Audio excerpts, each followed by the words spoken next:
À base de ça, ça essaie de retrouver les papiers qui sont liés à ça. Et puis maintenant, ça vous présente ça sous forme de carte. Et bon, je ne vais pas trop parler. J'ai fait un enregistrement sur ça. Je vais vous laisser regarder. Et à la fin, bienvenue encore une fois sur notre chaîne Le Progresseur. Ici, nous parlons de motivation, de recherche d'opportunités, de mindset, de la recherche académique, de la science, de la technologie et plein d'autres choses qui vous seront très grandes. Moi, c'est Oraleo, ingénieur de conception génie électrique et titulaire d'un doctorat en génie chimique et technologie. Si à la fin vous avez aimé ce de quoi nous parlons ici, n'oubliez pas de partager le lien de la chaîne, de vous abonner, de liker.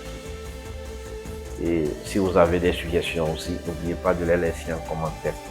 Et ça nous aidera aussi à préparer des sujets sur lesquels nous pourrons faire certaines vidéos pour éclaircir certains points. Et dans les vidéos précédentes, j'ai eu à parler de plein d'outils et je vais continuer dans cette série. Et aujourd'hui, l'outil que je vais vous présenter, c'est un outil qui peut être très utile pour les étudiants s'ils savent comment l'utiliser. Cet outil s'appelle LitMaps.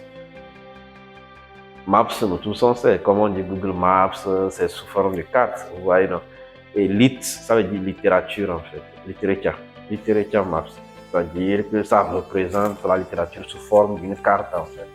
Vous voyez. Donc LitMaps, c'est un outil très puissant qui peut être vraiment utile pour les étudiants, les chercheurs, les enseignants. Parce que quand vous voulez faire votre travail de recherche, que ce soit d'écrire votre sujet, votre proposition de recherche, que ce soit d'écrire votre mémoire, normalement il faut justifier que le travail que vous êtes en train de faire est nouveau. Et pour pouvoir justifier que c'est nouveau, ça veut dire qu'il faudrait savoir qu'est-ce qui a été fait dans le domaine. Donc il faut chercher de la littérature. Il faut chercher de la littérature. Souvent, les gens ont des problèmes avec la recherche, avec les mots-clés, pour trouver toute la littérature qui tourne autour du sujet. Certains vont, ils trouvent juste un seul papier et puis se disent que non, que rien n'a été fait, alors que c'est faux. Et le risque, c'est que quand vous faites comme ça et qu'après un mois ou bien on découvre qu'il y a un travail qui est sorti juste avant le moment où vous présentez votre travail et que ce travail-là va dans le même sens que ce que vous proposez, on peut penser que vous aviez trouvé ça avant, mais vous avez caché. Et donc, on va vous juger de plagiat. Et donc, ça ne vous arrange pas. L'éthique va rentrer en jeu. Ouais, c'est pour ça qu'il est très important de connaître certains outils qui peuvent vous aider à repérer ça. Et dans cette vidéo, j'ai eu à parler de Google Scholar où c'est un moteur de recherche où vous pouvez trouver des papiers. Mais ici, c'est que LitMaps, c'est que vous rentrez, vous cherchez quelques papiers et puis LitMaps même extrapole pour vous présenter d'autres papiers qui sont en lien avec les papiers que vous avez rentrés. Vous voyez?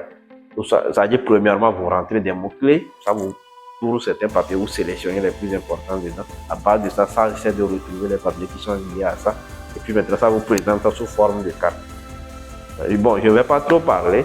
J'ai fait un enregistrement sur ça. Je vais vous laisser regarder. Et à la fin, je reviens conclure. Donc, je vous laisse regarder. Donc, vous venez dans votre barre de recherche et puis vous tapez litmaps.com et puis vous rentrez dedans. Vous allez voir, ça c'est l'interface de LitMaps. Donc, quand vous venez comme ça, si c'est que vous avez déjà eu à utiliser, que vous avez un dossier dedans, le dossier là va apparaître ici. Ouais. Et maintenant, ça va apparaître en bas ici, quoi. Maintenant, si vous n'avez pas encore de dossier, c'est votre première fois, il faudra alors créer un dossier en fait. Ouais, donc ici, je peux venir ici directement pour créer un LitMaps. Je peux lui donner un nom et je peux dire training, le progresseur, un truc comme ça. Ouais, donc je peux lui donner ce nom comme ça. Donc, quand ça vient comme ça, je peux maintenant essayer de faire des recherches. Donc ici maintenant, il n'y a pas de fichier dedans pour le moment. Donc qu'est-ce que je fais? Je viens ici, là où c'est Add. Donc je clique sur Add et puis je viens comme ça. Donc supposons que je vais chercher sur Machine Learning et Biofuels. Donc je tape ce que je veux chercher. Ouais. Donc ici j'ai fait usage des opérateurs. Ouais. Et les griffes et le plus, ce sont des opérateurs. Les griffes, c'est que si vous mettez une phrase dans les griffes et vous cherchez, ça veut dire que ça va rechercher les papiers où la phrase là apparaît. Ouais. Le plus, ça représente le et. C'est-à-dire que le mot qui suit doit être inclus dans les recherches, ainsi qu'en plus du mot qui est avant le plus en fait. Donc je peux mettre plus, beaucoup de mots en fait. Ouais. Il y a aussi des parenthèses qui permettent de grouper des mots. Vous allez voir ici, eux, ils ont expliqué leurs opérateurs ici. Je prépare une vidéo prochainement pour expliquer les opérateurs, comment ça varie en fonction des bases de données et tout en fait. Donc on en reviendra là-dessus. Donc ici je tape ce que je veux chercher et puis je sélectionne si je veux les papiers qui correspondent le plus. Donc Most Relevant.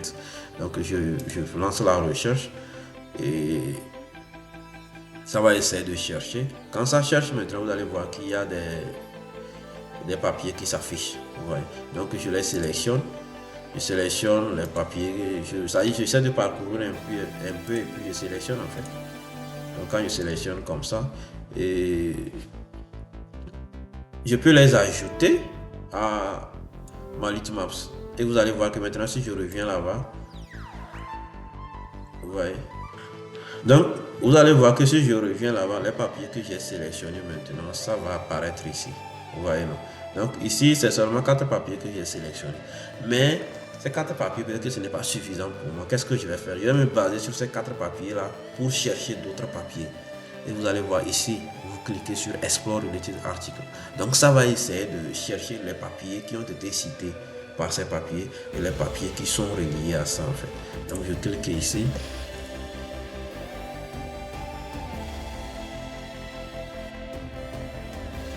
Ouais. Donc c'est ça. Donc ça fait des recherches, ça trouve les papiers qui sont reliés à ça et puis ça me présente ça en fonction des années et tout. Donc il y a plein de choses. Vous allez voir ici, recommandations, c'est-à-dire les papiers qui sont recommandés et il y a des papiers aussi qui, c'est-à-dire qui sont standards en fait, c'est parce que c'est lié au sujet, mais l'algorithme même aussi vous suggère certains, c'est-à-dire vous recommande certains, que ça là c'est très important concernant vos recherches en fait. Ouais. Donc il faut aussi reconnaître que ici c'est la version gratuite que moi j'utilise. Peut-être que si vous activez la version pro, vous aurez plus de fonctionnalités. Et l'objectif de ça, c'est que quand vous faites comme ça, vous cliquez ici aussi, ça peut vous aider aussi à trouver d'autres articles qui sont liés. Donc, more like this. Il y a plein de choses qui peuvent se faire là-dedans. Et puis, ça vous permet d'étendre maintenant votre base de données. C'est très important pour les étudiants qui sont en master recherche ou bien les étudiants qui sont en doctorat, qui viennent de commencer. C'est très important pour votre recherche de littérature. Si vous retrouvez les articles que vous n'arrivez pas à télécharger, vous pouvez contacter quelqu'un qui peut vous assister. C'est un peu ça. C'est ce que je peux dire sur la plateforme. Essayez de visiter par vous-même et vous allez explorer, voir. Vous allez trouver que c'est très utile. Donc, c'est un peu ça ce que je voulais partager avec vous concernant Litmaps. Si vous l'utilisez bien, ça va vraiment vous être utile. Surtout pour les étudiants qui sont en master ou bien qui viennent de commencer leur doctorat. C'est très important de justifier votre sujet. Et puis, quand vous utilisez ça, il faut toujours il faut savoir l'utiliser. Parce que toute chose, il y a c'est-à-dire des méthodes d'utilisation. Et si vous ne savez pas utiliser, après vous allez penser que la chose ne peut pas être utile pour vous. Ce n'est pas vrai. Essayez d'apprendre comment l'utiliser. Essayez de voir comment ça peut être utile pour vous. Ça ne peut pas être utile pour vous, passez à un autre outil. C'est un peu ça. Et moi, j'utilise la version gratuite pour la démonstration. Si vous voulez acheter la version pro, essayez d'acheter la version pro. Vous allez voir que le nombre de papiers suggérés, ou bien la carte, la forme de la carte, ou bien le nombre de dossiers que vous pouvez créer, ça va augmenter en fait. Ça. Et je vous souhaite une excellente semaine. Continuons à parier sur nos rêves. Et quand on parie sur ses rêves, on sait ce qu'on doit faire. On doit mener des actions qui vont dans ce sens. Donc moi, je continue à parier, je continue à faire de mon mieux. Et j'ose croire que de votre côté aussi, ça va se faire. Donc on se dit à plus. Et n'oubliez pas de partager le lien de la chaîne afin que d'autres personnes puissent nous suivre aussi. Donc merci beaucoup et excellente semaine.